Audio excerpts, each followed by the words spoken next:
2025 এবং 27 নির্বাচনী আজকের নির্বাচন ফলাফল কিছুক্ষণ পরে ঘোষণা হবে।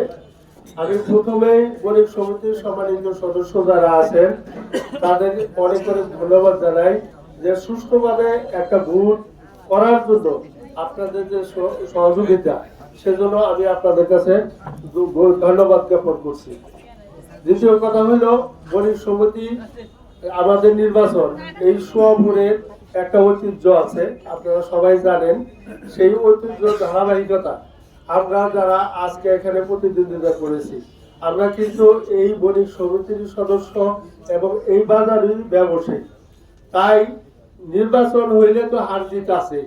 এখন এখানে 13 জন প্রার্থী মনে করেন প্রতিযোগিতা করছে, তার মধ্যে মনে করেন 5 জন আজকে 5 জন নির্বাচিত হয়েছে।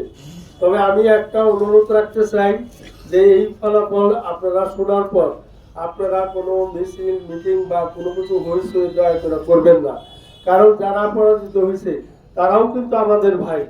সেই পরিপ্রেক্ষিতে আমি আপনাদের কাছে অনুরোধ রাখবো যে রেজাল্ট শোনার পর আপনারা সশরীরে শরীরে যার যার গন্তব্যস্থানে বা বাসায় পৌঁছে দেবেন। তাই এখন আপনাদের কাছে অনুরোধ রেখে আর আজকের আপনারা এই নির্বাচনে সহযোগিতা করেছেন সেই জন্য ধন্যবাদ জানিয়ে আমি শেষ করব। তবে এখন আমাদের যে ফলাফল ঘোষণা করবে আজকের যে প্রিজাইডিং অফিসার সেই ফলাফল ঘোষণা করবে, আপনারা সুন্দরভাবে সেটা শুনবেন। সবাইকে